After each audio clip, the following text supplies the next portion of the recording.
What's going on YouTube? Thanks for tuning into the channel. Welcome to Oh So Simplified, coming to you with a video here about why I don't read as many books anymore. Might change the title to why, reading too many books can actually hinder you from your goals.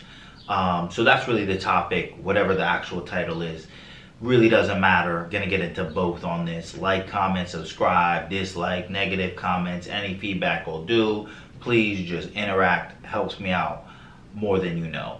So the inception of this video is mostly just something that I created my channel on. I looked at the last video I posted, definitely got more views than the other ones, but originally when I created this almost 10 years ago, primarily, probably more like 7-8 years ago, but primarily the videos were book reviews. That was really where I started. It was like motivation / book reviews. This was really when I started reading a lot. Around that time, it was towards the end of college. I didn't know what I wanted to do, and I really found this self-development genre my junior year, starting with fitness, moving to like entrepreneurship and things of that sort. So at that point, reading audiobooks, I subscribed to Audible. I was very voracious in terms of my consumption of books and things of that sort. And I would definitely say over the last few years, the number of different books that I've read or listened to, and I'm using that word interchangeably, has definitely diminished compared to, when I was 24, which would have been 8 years ago, 24, 25, which would have been 7, 8 years ago. I read over 50 books, and that was like a completely different period of my life, and I'm saying 50 different books. So I know this sounds counterintuitive, but the first thing that I do want to touch on in terms of why I think it can take you away from your goals is really just going to start with something that's happened with the internet itself, is that there's a lot of regurgitated information. A lot of the information is not like original, authentic. It's a lot of the same stuff, specifically talking about like nonfiction books, specifically in self-development, self-help, personal development type of genres. A lot of the information they're going to give you is very like cookie cutter. You can find the same things in the books, like creating a morning routine, creating a night routine, reading books on your field, things like that, getting an Audible subscription. There are a lot of like basic types of information that once you get a little bit of knowledge, you read, 1 to 5 of these books, it's not really giving you something else. And I'm not saying every writer is like this, but I would say the majority. Like, a lot of people are finding this genre and then they want to make a book to make either money or just to have a book, and they just basically bite the same content that's already out there, and then you're going to get bored at a certain point of just hearing the same thing. And it also takes away from the people that are really doing it, because some of the people, and this is a point that I'll get into a little bit later, if you look behind the curtain, they're not even living the life that they're talking about. They're talking about a life that they heard from some other motherfucker that they read about, and excuse my French, that they read about, that is saying that, and then they're just parroting that information. They actually have no tangible results behind it. And with that being said, there's not a lot of, like, a lot of the times when you look behind the curtain, there's not a lot of substance behind what they're saying. A lot of the points are very glossary. They could kind of fit anybody. They're not specific. And there's something that Robert Greene talked about. He's my favorite author. He has that book Mastery. I have a book breakdown on that one. And he talks about, like, in his book, he talks about the fact that there aren't a lot of masters, a lot of people developing a lot of time into becoming really good at something. But in one of his talks recently, he talks about his frustration with books, and this is a person that reads thousands of books a year, that people are not really trying to create something great. They're trying to create something fast to get out and to sell. And for that reason, I'm very hesitant to pick up new books that are just, how to be disciplined, how to make money, how to start a business. Like, a lot of those types of books, unless you've done some research on the individual or you have no experience reading those books, chances are you're gonna get very similar information to something you've gotten somewhere else. So that was the first point. The second point is more towards what reading is, and that is reading is consumptive, not creative. And what I mean by that is, like, when you hear, and I'm sure if you're watching my channel, you've been exposed to some other things, you know, people say, be a creator, not a consumer. And generally when they're talking about a consumer, they're talking about watching YouTube videos, watching TV. But you have to understand that reading is also a form of consumption. Now, it might be a healthier form of consumption, but, you know, even if you eat a lot of healthy foods, and use a metaphor, and you're in an extreme caloric surplus, you're still going to be overweight in a negative way, as if you ate a lot of fast food in a caloric surplus. So either way, you're consuming and you're not creating when you're reading. And what I find that reading and listening, and specifically to educational types of material, what it tricks you into thinking is that you're actually being productive when you're really procrastinating. And there's a few pieces that really run into this. The first one is that, you know, within learning, there is a base level that you need to learn to get started. And the best metaphor I can use is that probably be very accessible to a lot of people would either be riding a bike or swimming. Now, there is a base level of things you need to know to get started. If you're going to ride a two-wheel bike, you're going to need to understand that you need to keep pedaling.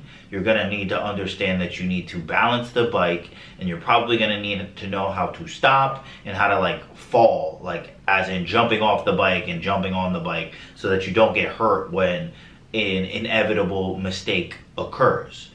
Beyond that, if you kept reading about riding a bike and you had no experience riding a bike, none of the additional information would even be helpful, because you're not riding a bike. If I started talking to you about, you know, aerodynamic, being aerodynamic, riding on hills, I forgot what it's called, but I know I play a lot of racing games and I watch it when they ride the bikes, like what it's called when you like catch somebody's side wind, that it can help pull you. Like if I'm writing about that stuff and you're reading about it and you're reading all the intricacies of what riding a bike can be like, it might, one, it's not going to be helpful for a beginner, because at that point you're probably riding around the block until you've learned how to successfully ride and balance on the bike. But what it'll also do is it will pedestalize bike riding in general to the point where you think that you need to know a lot more to get started than you do need to know, when there's plenty of people that never read any kind of instruction manual. Like the way I learned how to ride a bike when I was 6 was I just kept trying to do it, running into trees, and then eventually I could ride a bike. Same thing how I learned how to swim.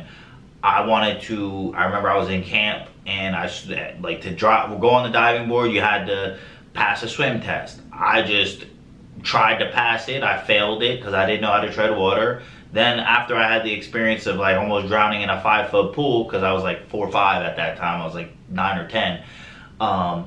Then I took that and I just learned it, but I basically self-taught myself these things, which I could have spent all this time reading and watching videos, but it really wouldn't have helped me, because in order to get started, there really is just a base level of knowledge you needed to know. Kind of what it looks like to do a freestyle, and my brothers did, they're like 10 years older than me, but they did swim, so I had observed people that have swam before. I just never was actually taught. They like swam like as a sport in the summers. So I've observed people swimming, and then the only thing I didn't really know what it was treading water. And then I realized, oh, if you do the doggy paddle, that counts. And then I learned that. And then you can learn more, you know, the one that you could tread like this, but I digress. You can learn more advanced techniques. But the idea is to get started. It doesn't take a lot. And a lot of times when you keep reading about a subject, it convinces you that you don't know enough to get started, specifically in the self-development niche and things like that. When you talk about goal setting and achieving stuff, generally you just need a little bit of knowledge to get started and set you off on the right track. And then most of your feedback and reading moving forward should be based on your actual experiences, not gaining more knowledge to make you less fearful of starting. Because I forgot what the paradox is actually called, but it's like basically the less you know about something, the less you think you need to know. Once you get into something, you basically actually feel like you're less competent, because now you know everything that really needs to be done. And generally, if you learned that depth before you got started, it might even make you not want to start. Where like a good example could be fighting. I think a lot of people, when they watch MMA, all they see is two tough guys just going at it. When you do get into a real gym and then you find a guy that does not look like he can fight and he's just running circles around you, you start to realize that there's something you don't know. After 3 months, you realize that that gap cannot be closed in a month, 2 months, maybe not a year, 2 years, maybe not 5 years. It's like, this is a huge gap. There's a huge knowledge gap and muscle memory gap. Whereas you might not even get started if you really fully grasp that gap from the beginning. So actually it can hinder you from even getting started, because now you actually see all the work that's going to go into it. Whereas if you were to just start on a little bit of knowledge, you know, you kind of almost get momentum before you really know what you got into, and it can keep you moving forward. Now, if you have consumed a lot of information already, just understand you got to get started. And the last piece I'll say, and this is too, because I came from the self-development niche, and I have no problem mentioning the fact that obviously dating was a part of the self-development niche, and I came up during a lot of this PUA stuff. You know, RSD was really big when I started my channel. Also, like, I come from even pre-internet days where, you know, there was this show called Keys to the VIP on VH1, and Mystery had that, I think it was called The Pickup Artist. Neil Strauss wrote that book, and all those other things. And as somebody that read it, like, I read the game like when I was 12, so I can kind of see how it screwed up my view of certain things. It helped in certain ways, but it did screw up my view on certain things of the idea that I thought other people knew this stuff. Like, I thought other people were operating with this in mind, men and women. So, like, I kind of took what they were saying as gospel and started acting in that way. And not completely, but like in certain instances. But then when I looked at it from people that were quote unquote successful automatically, they, you know, in those circles they'd be called unnatural, they were doing none of those things. And it almost had to be like a mental shift for me that there really is no script. And when you read a lot, you start to buy in that there is a tried and true way that things need to be done, when really there's a million ways to skin a cat. And sometimes, you know, what you're reading is not built for you, and you're gonna have to kind of revolutionize your own way of doing things, that the more you read will lock you into that. And one of my proofs of this being the case would be that when you think about any actual like discovery, many times those people come as outsiders. They don't actually have all of the inside industry knowledge, belief in the sacred cows. They come from a place where it's like, once again, they don't know what they don't know, so they start applying things that might be against conventional wisdom, that will push the envelope and is right for them and create something great. A great example of this would be the Wright brothers, to just kind of give you a very short synopsis of how they created the airplane that's really not discussed when you hear about it. It's like, basically on the news, they put out like an award, like a contest, like whoever can come up with aerial device that could fly. I think it was for like just something simple as, like, to us now, like 60 seconds straight, you know, you win like $1 million, and then we'll invest or whatever. So the US government had all this vested interest into making this technological thing happen, right? And they had a guy that they were like, yo, this is the guy that's gonna do it. He's had all the background training. He was like an engineer. He was this. Wilbur and whatever the other Wright brothers' name is, Greg and Wilbur, we'll call him Greg. I think that's his name. I don't know. But Greg and Wilbur, they were bicycle mechanics. They were not like boat engineers and hard engineering and working in coal mines and stuff. They tinker with bikes. They were really good at it. And basically, they were the ones that figured out the plane first, because all of the people that were actually like the leaders to win, the people that people were betting on, the favorites, so to speak, that the government was actually funding money into them, apart from the contest, they were all like mechanics, but they worked on boats and stuff. So their view was like, we need to make a very stable machine with a huge engine, and it needs to have a huge engine because it needs to be able to fight gravity and fight the air resistance to get in the air. Issue was, they were making rockets, so the thing would shoot up and then it would fall back down because it was too heavy. Whereas when you look at the Wright brothers and the invention that they made, it's much more like a bike. You have to balance it in the air. It's light. Only thing the engine was needed for was to take off and get into the air. Everything else was dependent on the actual person steering it to balance, to keep it in the air. And they were able to have higher, longer flight times, which allowed them to tweak their invention faster. Well, once again, less reading, less studying. They're just tweaking it based on things that they're doing. But they were able to basically tweak their inventions faster, which allowed them to get more and more flight time, which in the end led them to win the race, because the other people could only stay in the air for like 5 to 10 seconds, because once it got to its zenith or peak, it would come straight down because it was too heavy, and they weren't thinking in the paradigm of a bike because conventional wisdom was somewhere else, where they were studying constantly, where the Wright brothers were actually getting into the field, putting their own ideas into play and not just staying with other people's ideas. And that's really like the main piece I'm trying to get to with that, is that, you know, being creative is much more than just, you know, creating something. It's also having the courage of your own conviction that what you think matters. Like, just because there's this other guy that's writing this, and I'm not saying to not heed expert advice, but just because there's expert advice doesn't mean there's other advice that could be pertinent to you. And at some point you have to jump off the ledge, so to speak, and, you know, using that Wright brother example, see how you can fly on your own wings with your own ideas, and maybe it's better than the conventional way of doing things. And that's how innovation happens in general. So that's the second part, really just the idea that, you know, reading is consumptive and not creative. There is no script. Sometimes reading can make you procrastinate more than it can make you get started. The last piece here is really that when you are reading, what you should do is focus on depth and not breadth. And what I mean by that is, the way I read now is that when I find a book that resonates with me for whatever reason, I will read or listen to that book over and over and over, to the point where a lot of times I'm listening to it because I do it when I commute, when I work out, when I travel to other places or do stuff, run errands, But I listen to the book so much to the point where I can almost start reciting the book back when certain pieces come.